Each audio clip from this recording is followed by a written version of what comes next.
Hey everybody, it's Jason Blaha here, and once again it's time for the Q&A, so let's go ahead and knock this out. Alright, first question.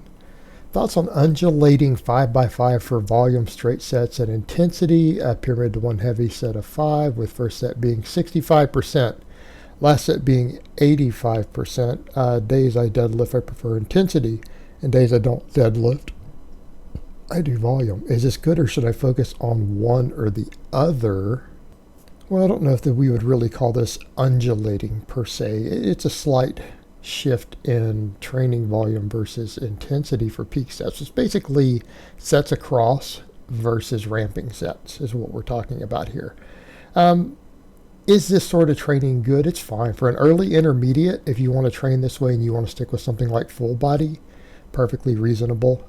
Could you do it on upper lower as an early intermediate also? Yeah, absolutely. Perfectly acceptable. Would I recommend this for a late intermediate or an advanced lifter? Probably not so much. I don't know that I would push you in that direction. Because here's where you're at. You're at the point to where you do need to vary your training loads throughout the week a little bit. That's one of the biggest differences oftentimes between, say, a novice lifter and an advanced lifter, is that you either need to go ahead and periodize into blocks or you need to start varying your training loads. This is almost a mild form of concurrent periodization. It's a very mild form. It's close to being concurrent because you are training two different sorts of systems in the same week. But it's not true periodization because they're not vastly different performance elements. But it's fine. It depends on where you're at. If you're an early intermediate lifter and you just finished a novice program, I think this would be a perfectly acceptable way to train 3 or 4 days a week. There's nothing wrong with it. As you get more advanced, though, I don't know that I would continue to do this. So again, it really depends on where you're at right now. All right, next question. What to do when the owners of the gym you go to won't let you do deadlifts or barbell rows either? What exercises with machines can replace them when barbells are not available?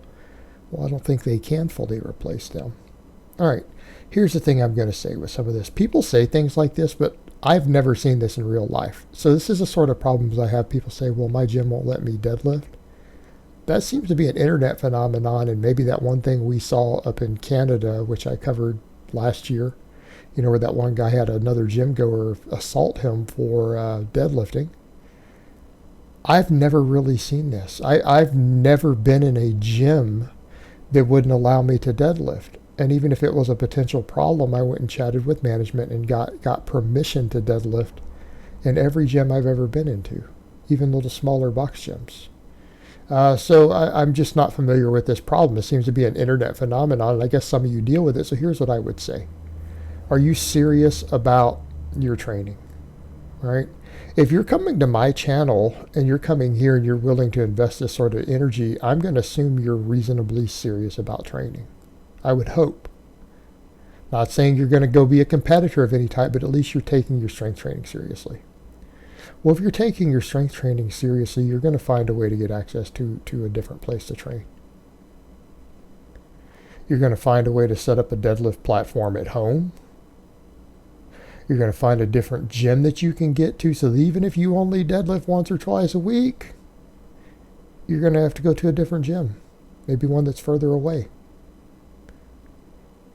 But you're going to do these things, the things that you know that you need to do, that are part of your programs, that are part of your goals.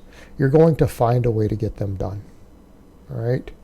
And if it's a priority for you, then you're going to find a way. Because people always say, well, I can't. It's not an option. It's always an option. That's a cop-out. That's a lazy excuse. The person who says that is like the person who says, I can't lose weight. No, you're just not willing to find a way to do so. There are options. Now, is it always a comfortable option? No. Does it mean that maybe you're going to have to find a way to invest more money in some way? Yeah. You might have to find a way to go improve your income just to be able to afford it. But here's the question I would ask her. Are you serious about training? Or are you just playing around? Because if you're willing to just accept, the gym you go to, they won't let me do this. What can I do to substitute? Instead of finding ways to make everything work, I'm gonna question your commitment to training. I'm not gonna sit here and blow sunshine up your ass. I'm going to question your commitment to training at that point. You decide what's important to you. You need to find a way to make it happen. All right, next question. Hi, Jason. Can I use barbell hack squats as an accessory in order to increase deadlift leg drive? Look, if you want to do barbell hack squats and you think it's a fun exercise that you want to implement into your training, by all means, do so. Doesn't bother me. But if you're coming to me asking, is it a good accessory for your deadlift? Probably not. Also, increase leg drive with an accessory. That's not what accessory movements do. Assistance movements help with performance elements. Accessory movements are done for hypertrophy.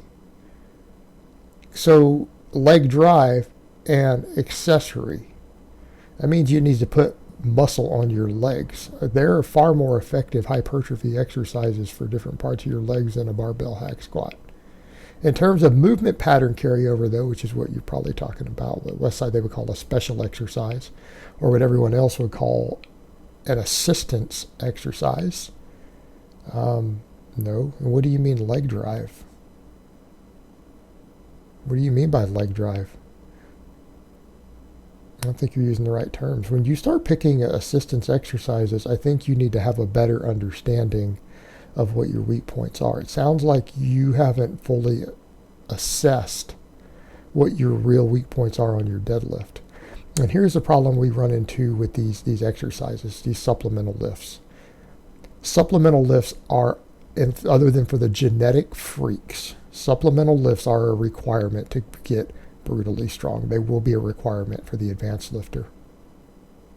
However, if you pick the wrong ones, they don't work. If you get strong on the wrong exercises as far as supplemental lifts go, you don't always get stronger. So I might suggest to you that, given that I can't really see a scenario where that would be a particularly good deadlift improving exercise for 99% of people, I'm going to ask you to maybe reassess what you think your deadlift weaknesses are and how this lift is going to improve it, because I don't think that it probably is. Says me, my opinion. I could be wrong. Where do you think your weakness is on your deadlift? How do you know that it wouldn't be better improved by a deficit deadlift or a good morning or something else? You need to assess your weaknesses when you're picking supplemental lifts. You need to do it accurately. And if you can't, you need to hire a coach. All right, next question. Jason, your content is great and advice is the best I've come across. I've made good progress overall, but part of my triceps are lacking. The long head feels soft, for want of a better word, whilst the lateral is coming along nicely. I've tried the usual prescribed methods such as overhead work and bench press sculls, but I can't seem to keep them growing like the laterals. Any suggestions? Don't want to start with the fluff pump squeezing method, as I'm aware you're not a fan of this, or so I'm led to believe. However, maybe some extra time under tension would help, or just need to keep going heavy as possible in these movements, and they'll eventually catch up. By the way, I've been training with weights for approximately 2 years now. I was an amateur boxer beforehand. Keep up the great content. A fan from Northern Ireland. It's going to be about workload on that head. Okay, so if you're long head, if you're feeling like it's not being developed and some of the stuff isn't working, look, for now, don't even worry about the behind the head, the standing stuff. You can do the behind the head laying skull crushers. Here's what I would say for now. You need to work within your maximum recoverable volume. Realistically, you probably need to start doing weighted dips. Get really strong on weighted dips. That will help. And then you need to do supplemental work with the skull crusher done behind the head. But you need to get within your effective volumes. Here's what I would prescribe. I'm going to say every bench workout, if this is really a serious issue for you, every bench workout, which is going to be hopefully at least twice a week, you're training 2 years, I'd like to see probably 3 good sets of weighted dips, close to limit sets, 3 sets of skull crushers behind the head, maybe up to 5, depending upon what your total training volume is, and you need to just get strong on those 2 lifts. So again, easy curl bar, skull crusher behind the head. If you start to get tendonitis, or inflammation in the connective tissue, switch to dumbbells. And do the same thing with dumbbells for a while, or with chains. If you don't have dumbbells, you got chains like me. That's what you need to do, and get really strong on weighted dips. That combination will go ahead and bring that area up, but it is going to take time. It's going to take time. So that's what I would prescribe for you, brother. I think that's going to be your solution, and understand that it's going to require a minimum workload, a minimum strength and tension, and it is going to take time to bring up a lagging muscle like that. It's not going to happen in 4 weeks.